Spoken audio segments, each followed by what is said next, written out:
Hello everyone, and welcome to your new moon in Aquarius reading. First of all, I want to say blessed in bulk to all of you who celebrate Sabbats, as well as happy Lunar New Year, as this moon coincides with both of those amazing celebrations out in the world. So welcome, thank you for joining, and let's take a look and see who is our first sign.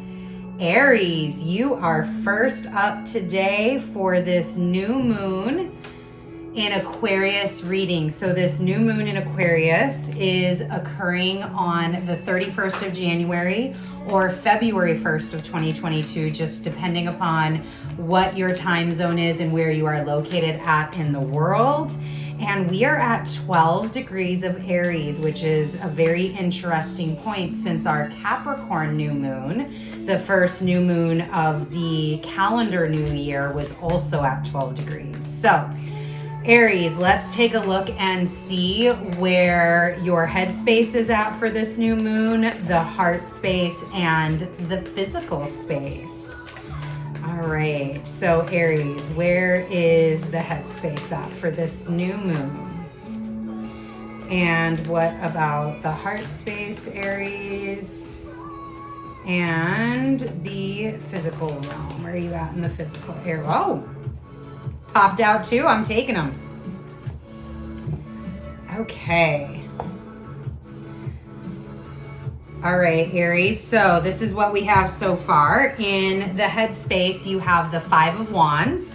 In the heart space, we have the Tower. And in the physical realm, the Six of Pentacles with the Hierophant. So let's start our story over here in the headspace with the Five of Wands. Now, as you can see with this card, this is, it's really interesting because when it first laid down and I just got a glimpse of it, I felt a big, almost like a battle was happening. However, now actually like digging in and looking at this card and looking how similarly they're dressed, how similarly they look, this is almost, I feel like it's either like a group of friends or a group of brothers, a group of individuals, maybe a community or something, a group of warriors, like a group that is connected in some way. Whether that's through blood or relation, something of that nature, where it's almost like they're sparring with each other, preparing for something, Aries.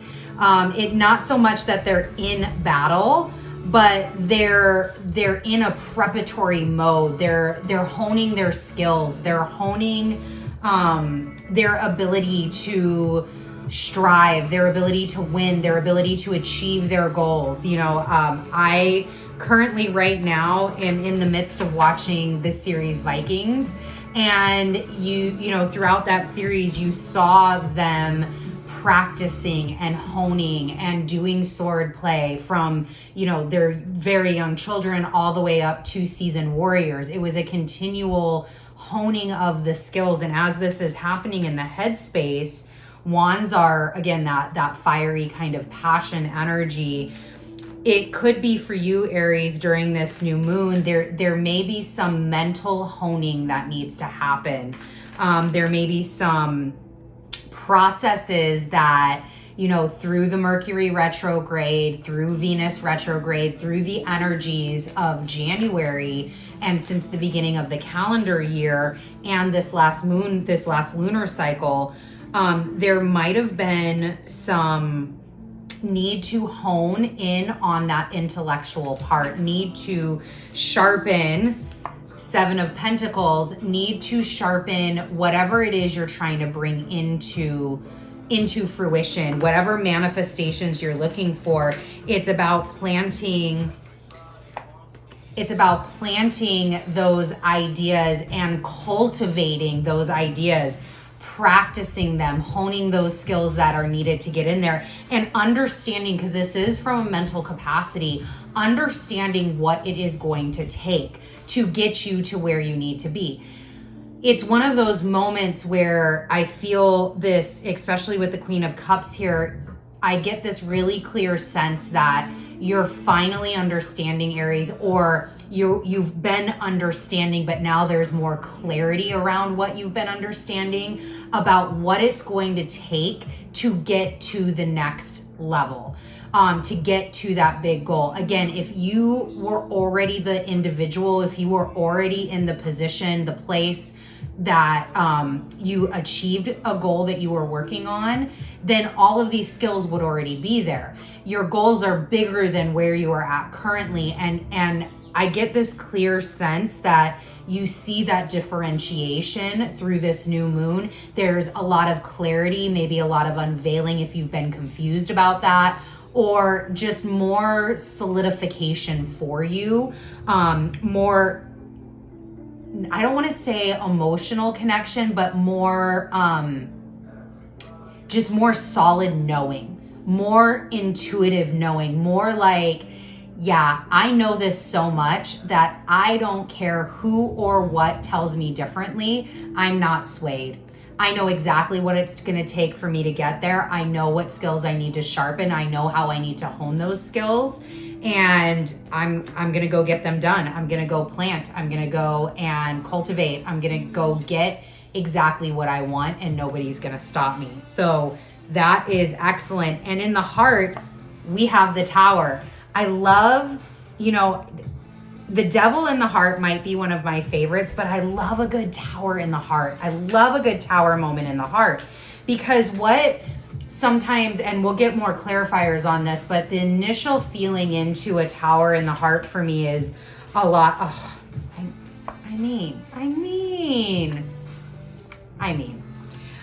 thank you, Spirit. The initial energy signature in a Tower in a heart for me is this breaking free, breaking open, understanding. It's almost like a purging and a cleansing, and that can be a really, really powerful, can be emotional, definitely, but it can be a very powerful, transformative energy signature to hold. And it's clarified by the Devil and the Knight of Rods here, but let's stick with this Tower real quick in this story in this Tower. So here you are in the headspace, really understanding what it's going to take for you to get into that next level, to have that manifest, what skills you need to hone in on. And this is almost like in the heart, this Tower is representing that space within you that is purging and releasing and allowing for this transformation to happen. Again, whatever this is going to take you becoming somebody completely different to achieve. And so there's this purge that's going to have to happen, this allowing of past self, this allowing of whatever self-doubt and whatever fears you have had in the past, to be released, to let it go, so that way you can really step into. And quite frankly, maybe that's one of the skills that you're looking at sharpening, is in those realms of, you know what, these fears, whatever this is, this awareness that you're coming into that you can't take forward, is going to stifle you from your new path, your new beginning, your new passion, your new level up, if you will. It's here to be cleansed and to be released and to be crumbled down and let go of. And this Tower, the Devil, I love this Knight of Rods showing up here as like the great adventurer, the one to take the next step in the journey, the one to go on campaign, go on effort, go on and say, you know what, we can accomplish this, we can do this, we can ride quickly. A lot of this does not have to take a long process. It doesn't have to take, it doesn't have to be draining. It can be very freeing to allow this old part of you to let go of. And this could very well, since we are in the heart space, this could very well be a lot of what Venus retrograde has been for you. Venus, I'm getting goosebumps. Venus retrograde has been incredibly significant. It was right on time, as obviously the universe always makes that. But it's been really significant and very interesting to see how it's manifested for so many different people. And, you know, for some Aries, that could be what this heart tower and this devil's really bringing out, right? Pluto and Venus are still in that Capricorn. We have a stellium in Capricorn. And it's really identifying these places where your values, who you're becoming, your bigger story has to be transformed. How you look at beauty, how you look at the things that you have, how you build your structures, how you talk about the things that you're doing, the stories that you tell yourself, how you self-nurture, how you self-parent. All of these things, a combination, one or the other, doesn't matter, is really what this whole Capricorn energy signature is asking us to transform. And so that could be a little bit of what's happening in the heart space too. In the physical realm, we have the Six of Pentacles and the Hierophant. So again, it's really interesting that you have this Six of Pentacles energy out in the physical with the Five of Wands in the headspace, because I feel like there's a sharpening of skills in both of these cards, right? Here there's this, okay, these are the physical things that I need to do in order to make my money and how I handle my money, how I work with my money. And that, quite frankly, might be the skill that you're looking at sharpening. But in the physical realm, there is prosperity here with however you're choosing to work, Aries. It's this, you know, sharpening of a skill, and then all of a sudden you have all of this balance of wealth that you're bringing in. You're bringing in, and you know, if we look at the process of this, it could be through that tower where these things come into fruition. It's through this letting go where you're like, of course, I know what to do with all of this. I know how to balance this. Yeah, I may have to develop some skills. No, I don't know how to do real estate or investments. I have nothing. I know no things about crypto or NFTs, but I know the skills that I can gain. I know how to go about getting them. And that is just going to balance my portfolio more. That's going to balance my being more. It's going to balance my head, my heart, my soul, kind of all of the aspects of me that is bringing in this new beginning, bringing in this new life for myself. And through that, there is a connection to yourself, your internal self, as well as into source, right? The Hierophant is that wonderful card of, for me, introspection. There's a change that's occurring. It is a 5. There is a change that is occurring. Wheel of Fortune, the wheel is turning. Fortune is looking in on you, Aries.